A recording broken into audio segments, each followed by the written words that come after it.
What's up, all my horror fanatics out there? Welcome back to Late Night Frights. I'm your horror host for this evening, the Jay Sloan or Jordan, back here to do another video for you. And first off, I just want to thank everyone for tuning in this evening. Last week we did Horror Battle, so obviously this week we are doing a theme. And the theme we chose to do for you is a redo or a repeat theme that was done back in 2013, and it is a Cannibal theme. So, the film that I chose to review for the Cannibal theme is a 1977 Wes Craven film, and it is The Hills Have Eyes. Now, it is not full-blown cannibal. There's a few slasher elements, some invasion elements, different things in here mixed in one bundle, but it does have cannibal elements in it, so that's why I chose to review it. So The Hills Have Eyes, 1977 flick. What I'll be doing is reviewing this film very briefly. I don't want to give any spoilers away. I just want to, give a brief synopsis plot, a brief synopsis point in this film, and review it, rate it, tell you what I thought about it, my personal enjoyment with the film, and yeah, so let's get started. So as I stated before, The Hills Have Eyes was directed by Wes Craven, a master in horror. It stars Suzanne Lanier, I'm sorry I can't pronounce her name, Robert Houston, Martin Spear, Dee Wallace, Russ Grieve, I believe, John Stedman, Michael Berryman, Virginia Vincent, and James Whitworth. A lot of people know how I feel about this film already, but I'll just go ahead and say that I'm not the biggest fan of this film. Actually, I prefer the remake over the original, and that doesn't mean I respect Wes Craven any less. I think he is a master in what he does. This is just one film that never really stuck with me. It's one that I never really meshed well with. I do enjoy it. I think it's a badass concept, and rewatching it again tonight, I do like it, but I don't love it. So I did rewatch it specifically for this review, and I just don't love it, but I do like it, and I'll talk more about that. So the plot is basically based around a family, the Carters, I believe, an all-American family on their way to California when their car breaks down far from civilization in the remote southwestern desert.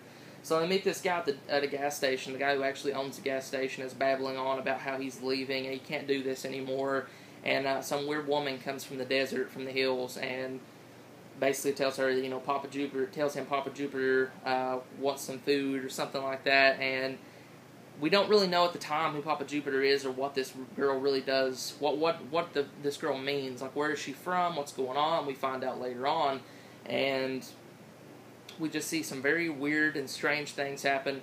The family pulls up, the Carters, who are going to California, and the guy who owns the gas station tells him to stay on the main road, not to go fooling around in the desert. They don't want to meet any people who are out there.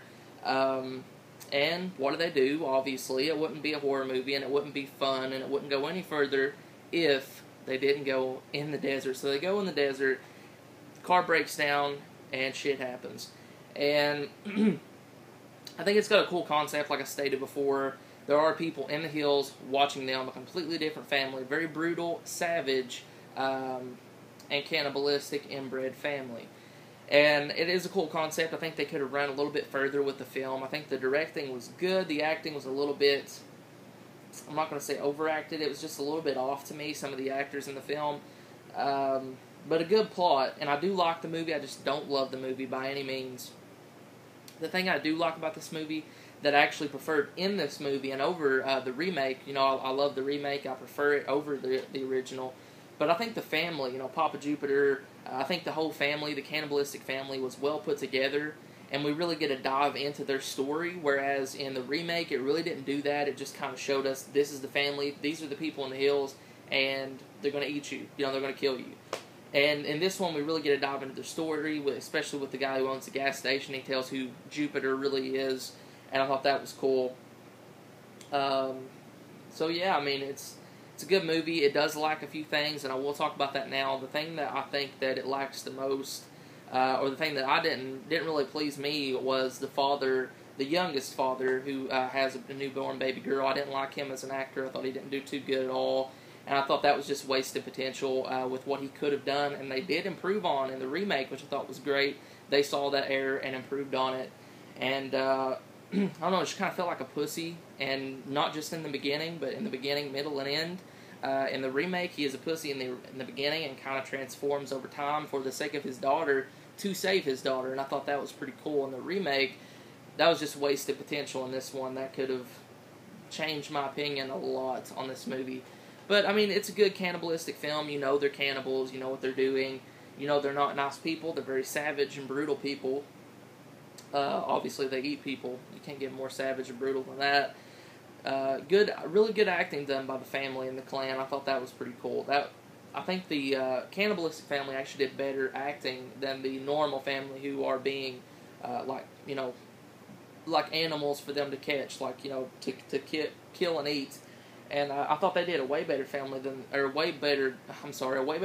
than the other family.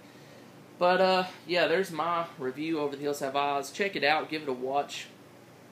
Watch this before you watch the remake. You know, your opinion, you might like this more than the remake. If you do, that's completely fine. If you're a hardcore fan, I hope I didn't offend you by saying I didn't love it. But it's my opinion, and I really don't. Please respect that. If you have any disagreements, please post them in the comment box below, but in a mature manner. Out of 10, I'm probably going to give this I'll give this 6.3. I'll go 6.5 out of 10. It was good. I enjoyed it, watching it the third or fourth time around, but I still couldn't get into it fully, and I really did prefer the remake, and I probably always will. So yeah, guys, comment below. Tell me what you thought about The Hills Have Eyes. Stay tuned. All Random Things will be reviewing a cannibal film of his choice tomorrow, and that will go on throughout the week. Yeah, be sure to check out our Facebook page and our website. I'll put the link in the description below. I'm the Jay Sloan. Thanks for watching. You just watched Late Night Frights. Comment, subscribe, and as always, guys, keep it horror. Peace.